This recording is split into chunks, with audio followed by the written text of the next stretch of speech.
footballgameplan.com, where football makes sense.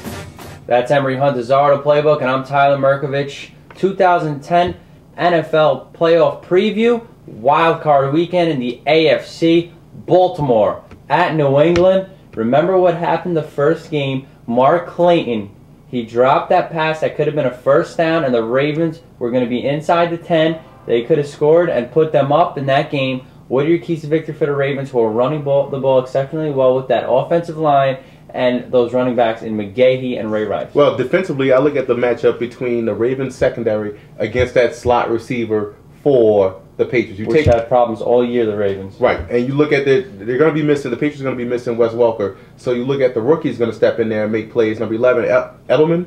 Is his name? Julian Edelman. Julian Edelman. You take him away because Tom Brady struggles to find the receivers on the flanks. He looks to the slot receiver first. Exactly. You take away that slot receiver, you see Tom Brady will throw interceptions. He'll get flustered in the pocket and look to throw the football to the flanks. But by the time he's throwing to the flanks, he's going to get pressure and he throws interceptions. And you look at the last 9 games outside the bye week when he's been playing with that injury, he's thrown a lot of his interceptions after week 8. So that is a key match to watch. You take away that slot receiver, and you can effectively play good coverage on those 2 receivers on the flanks. And what happened with Welker? He just got voted most underrated player in the league, and Edelman stepped into his place, 10 receptions, but it's a big loss. You look at Edelman is going to have to play big. So number 2 for the Ravens, don't get away from Ray Rice. Ray Rice is a talented tailback, over 1,300 yards rushing. One thing I like about Rice is the way he blasts through a hole. He finishes runs. He had 100 yards rushing against the Patriots the last time they played, but you also look at it came on, one of those runs came on a 50-yard jaunt up the middle. But that's the thing, the Ravens do have a big offensive line. The lightest person on the offensive line is the center, Matt Burton. He's over 305 pounds. So lean on the Patriots, that running game with that big offensive line, feed the ball to Ray Rice, and they should have some success in this matchup. Give credit to one of their guards, Ben Grubbs. A couple years now in the league out of Auburn. He's one of the best in the business.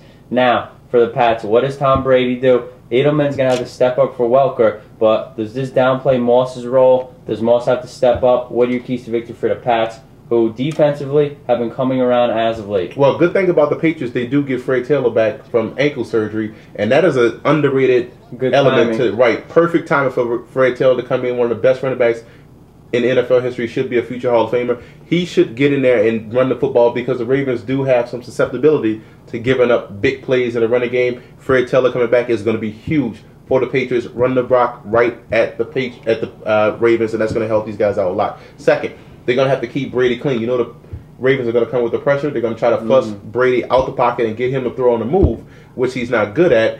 If Brady has a protected pocket, Brady could eat alive any secondary in the league. So they're going to have to protect the front with their O-line and keep Brady clean because Brady is playing with an injury. So it's important that you protect him up front because he can't. You don't know if it's the same Tom Brady right there with the thumb injury. The third, I look at the matchup between the D-line for the Patriots and that offensive line for the Ravens. You look at another underrated element for the Ravens is getting back Jared Gaither, the big mammoth tackle, 6'9", 330. One thing about the Ravens offensive line is they're big, but they're agile. These guys can move, they can pull, trap, everything. So it's important for Wolf Ork and company to disrupt the timing, be aware of the stunts, be aware of the pulls and traps, get in there and cause disruption, win the battle up front, and they can get after Flacco and force them into some errant throws. I like the Ravens in this game. The Ravens defense is tough.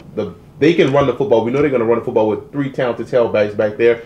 And Flacco is looking impressive. Washington is going to help step up as a 3rd receiver. And you look at Heap as well as Mason as well as Clayton on the outside. I think the Ravens are more complete than the Patriots are right now. I'll put my faith in Flacco too. I like the Ravens. Ed Reed is back. He was injured. I mean, that secondary, it can't be as bad as it was in the middle of the season. I think they'll step up. They'll play well. That front 7 is going to get after Tom Brady, and that offensive line is coming around. So I'm taking the Ravens. John Harbaugh, like what he's doing to the culture of Baltimore. Yeah, and it may snow this week in Boston, but I think the Ravens are well equipped to handle the snow. They can run the football, and that's the most important element of playoff football is being able to keep the ball when you have it because you might not get that many possessions. And they can stop the run with stars up front. Haloti Nada, Ray Lewis, Terrell Suggs. Right, and you look at the underrated linebacker for the Ravens. We keep bringing underrated players up. Ellerbe. the linebacker from Georgia, rookie linebacker, in there making plays, making stops, making hits. And all the Ravens linebackers are about the same size, 6'1", 245. So it's another nasty element that they do get a full, healthy Terrell Suggs back, and that's going to be a problem for the O-lineman of Patriots. Another team peaking at the right time, the Ravens. For more, visit footballgameplan.com/NFL.